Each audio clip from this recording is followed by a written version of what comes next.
नमस्कार दोस्तों, स्वागत है आप सबका हमारे YouTube चैनल लर्नो मंत्रा पे।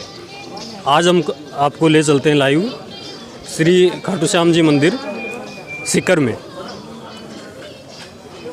यहाँ पे जो है जो भी यात्री आते हैं उन सब की धार्मिक मान्यता है कि यहाँ पे श्री श्याम जी के दर्शन मात्र से रंग को राजा बना दिया जाता है।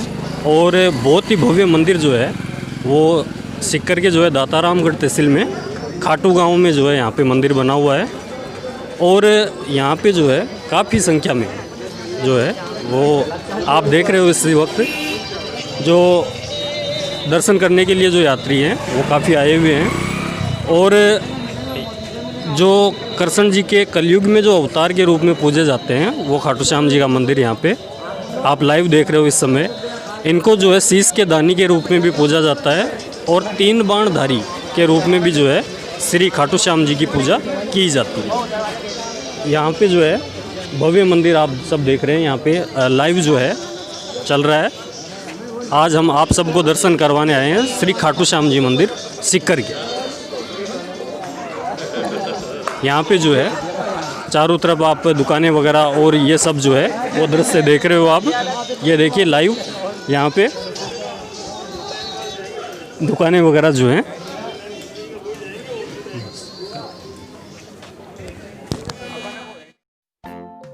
ओके दोस्तों, अब हम आपको खाटू श्याम की पूरी कहानी सुनाते हैं और बताते हैं कि यह सीकर जिला राजस्थान में खाटू श्याम जी के नाम से फेमस है। मुख्य नाम इनका श्याम जी कहा जाता है। यह भारत के राजस्थान राज्य और जिला सीकर में स्थित है। यह भगवान कृष्ण के अवतार माने जाते हैं और फाल्गुन महोत्सव में इनका प्रमुख उत्सव लगता है। तो इस तरीके से अपन आगे बढ़ेंगे। तो सृजनकर्ता थे राजा रूप सिंह चौहान। तो इनके बारे में मैं कुछ बता दूं ताकि आप वीडियो को देखते रहें और इनके बारे में थोड़ा सा परिचय भी ले लें। तो हिंदू धर्म के अनुसार खाटू श्याम जी कलयुग में श्री कृष्ण से वरदान प्राप्त किया था कि वे कलयुग में उनके नाम श्याम से पूजे जाएंगे। श्री कृष्ण बर्बरीक के महान बलिदान से काफ़ी प्रसन्न हुए और वरदान दिया कि जैसे जैसे कलयुग का अवतरण होगा तुम श्याम के नाम से पूजे जाओगे। तुम्हारे भक्तों का केवल तुम्हारे नाम का सच्चे दिल से उच्चारण मात्र से ही उद्धार हो जाएगा। यदि वे तुम्हारी सच्चे मन और प्रेम भाव से पूजा करेंगे तो उनकी सभी मनोकामनाएं पूरी कर दी जाएंगी। तो इस तरीके से कहा जाता है कि श्री खाटू श्याम जी हारों के सहारे हैं। श्री श्याम बाबा की अपूर्व कहानी मध्यकालीन महाभारत से आरंभ होती है। वे पहले बर्बरी के नाम से जाने जाते थे। वे अति बलशाली गदाधारी भीम के पुत्र घटोत्कच और दैत्यमुर की पुत्री मोरवी के पुत्र हैं। बाल्यकाल से ही वे बहुत ही वीर और महान योद्धा थे। उन्होंने युद्ध कला अपनी माँ तथा श्री कृष्ण से सीखी। नौ दुर्गा की घोर तपस्या करके उन्हें प्रसन्न किया और 3 अमोघ बाण प्राप्त किए। इस प्रकार 3 बाणधारी के नाम से भी ये जाने जाते हैं। अग्निदेव प्रसन्न होकर उन्हें धनुष प्रदान किया जो उन्हें तीनों लोकों में विजयी बनाने में समर्थ थे। महाभारत का युद्ध कृष्ण ने ब्राह्मण वेश धारण कर महाभारत का जो युद्ध है वो महाभारत का युद्ध कौरवों और पांडवों के मध्य अपरिहार्य हो गया था। यह समाचार बर्बरीक को प्राप्त हुआ तो उनकी भी युद्ध में सम्मिलित होने की इच्छा जागृत हुई। जब वे अपनी मां से आशीर्वाद प्राप्त करने पहुंचे तब मां को हारे हुए पक्ष के साथ देने का वचन दिया। वे अपने नीले रंग के घोड़े पर सवार होकर 3 बाण और धनुष के साथ कुरुक्षेत्र की रणभूमि की ओर चल पड़े। सर्वव्यापी श्री कृष्ण ने ब्राह्मण वेश धारण कर बर्बरीक के बारे में जानने के लिए उन्हें रोका और यह जानकर उनकी हंसी उड़ाई कि यह मात्र 3 बाण से युद्ध में सम्मिलित होने जा रहे हो आप। ऐसा सुनकर बर्बरीक ने उत्तर दिया कि मात्र 1 बाण शत्रु सेना को परास्त करने के लिए पर्याप्त है और ऐसा करने के बाद बाण वापस तूणीर में ही आ जाएगा। यदि तीनों बाणों को प्रयोग में लिया गया तो पूरे ब्रह्मांड का ही विनाश हो जाएगा। यह जानकर भगवान कृष्ण ने उन्हें चुनौती दी, इस वृक्ष के सभी पत्तों को भेद कर दिखलाओ। वे दोनों पीपल के वृक्षों के नीचे खड़े थे। बर्बरीक ने चुनौती स्वीकार की और अपने टूणीर से एक बाण निकाला और ईश्वर को स्मरण कर बाण पेड़ के पत्तों की ओर चलाया। बाण ने क्षण भर में ही पेड़ के सभी पत्तों को भेद दिया और श्री कृष्ण के पैर के इर्द गिर्द चक्कर लगाने लगा, क्योंकि एक पत्ता उन्होंने अपने पैर के नीचे छुपा लिया था।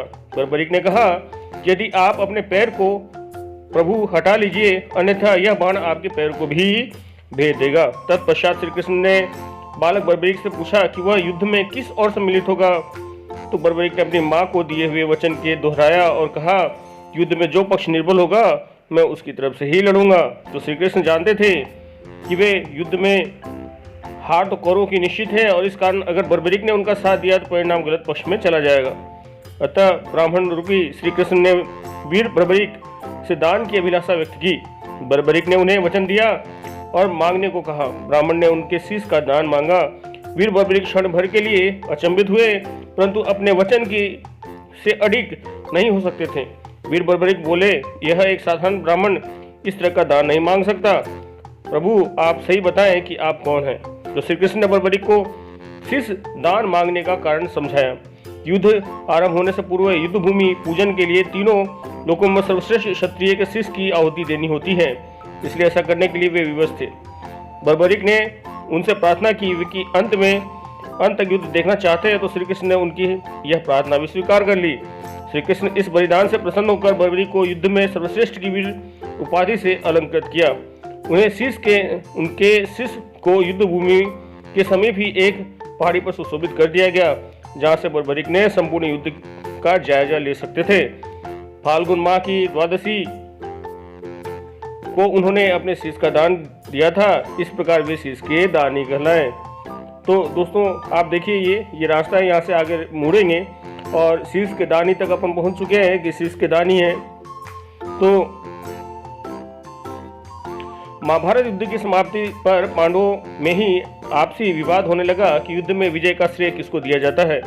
श्री कृष्ण ने उनसे कहा कि बर्बरीक का शीश संपूर्ण युद्ध की साक्षी है, अतः उनसे बेहतर निर्णायक भला कौन हो सकता है। सभी इस बात से सहमत हो गए और पहाड़ी की ओर चल पड़े। वहां पहुंचकर बर्बरीक के शीश ने उत्तर दिया कि श्री कृष्ण ही युद्ध में विजय प्रदान करने में सबसे महान पात्र है। उनकी शिक्षा उपस्थिति युद्ध नीति ही निर्णायक थी। उन्हें युद्ध भूमि में सिर्फ उनका ही सुदर्शन चक्र घूमता हुआ दिखाई दे रहा था, जो शत्रु सेना को काट रहा था। महाकाली कृष्ण के आदेश पर शत्रु सेना के रक्त से भरे प्यालों का सेवन कर रही थी। इस तरीके से श्री कृष्ण वीर बर्बरीक के महान बलिदान से काफी प्रसन्न हुए और वरदान दिया कि कलयुग में तुम श्याम के नाम से जाने जाओगे, क्योंकि उस युद्ध में हारे हुए का साथ देने वाला ही श्याम नाम धारण करने में समर्थ है। तो आप देखिए हम श्री खाटू श्याम जी पहुंच चुके हैं और बिल्कुल नज़दीक हैं श्री खाटू श्याम जी के। तो ये यहाँ से कोविड-19 के चक्कर में इस समय मंदिर परिसर बंद है और इसका जो टाइम है शाम को 4 बजे से खुलता है और हम जल्दी पहुँच गए थे। तो यहाँ से आगे कोविड-19 की वजह से ऑनलाइन इसका रजिस्ट्रेशन हो रहा है इस समय।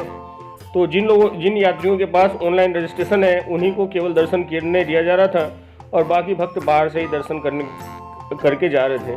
तो इस तरीके से ये बहुत ही महत्वपूर्ण कथा है श्री खाटू श्याम जी की। तो वीडियो को आप ध्यान दें और हमारा चैनल आपने लाइक सब्सक्राइब नहीं करा तो लाइक सब्सक्राइब कर दें, बेल बटन को प्रेस कर दें, ताकि इसी तरीके से और अच्छे हम वीडियोस आपके लिए लेकर के आएँ और आपके लिए प्रेरणादायी और रोचक कहानियाँ आपके लिए लेकर के आएँ। तो देखते रहिए वीडियो को अंत तक और जानते हैं इसके बारे में। और तो देखिए उनका शीश खाटू नगर वर्तमान राजस्थान राज्य के सीकर जिला में दफनाया गया, इसलिए उन्हें खाटू श्याम बाबा कहा जाता है। एक गाय उस स्थान पर आकर रोज अपने स्तनों से दूध की धारा सोते ही बहा रही थी। बाद में खुदाई के बाद वह शीश प्रकट हुआ, जिसे कुछ दिनों के लिए ब्राह्मण को सुपुर्द कर दिया गया। एक बार खाटू नगर के राजा को स्वप्न में मंदिर निर्माण के लिए और वह शीश मंदिर में सुशोभित करने के लिए प्रेरित किया गया। तदंतर उस स्थान पर मंदिर का निर्माण किया गया और कार्तिक माह की एकादशी को शीश मंदिर में सुशोभित किया गया, जिसे बाबा श्याम के जन्मदिन के रूप में मनाया जाता है।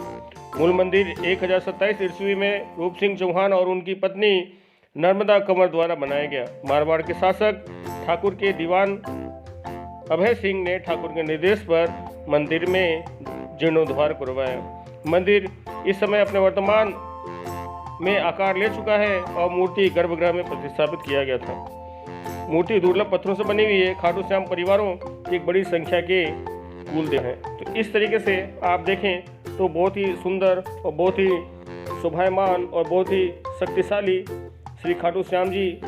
तो श्री खाटू श्याम जी की जय, हारों के सहारों की जय। तो ये जो भी हारता है उसका साथ देते हैं खाटू श्याम जी। तो आगे देखते हैं। यदि आप हमारे चैनल पे नए हैं तो लाइक और सब्सक्राइब बटन जो है वो प्रेस करें और जो बेल की घंटी है उसको जो है प्रेस करें, ताकि आने वाले वीडियोज़ के जो है सभी नोटिफिकेशन आप तक पहुंच सके और वीडियो को अंत तक ज़रूर देखें।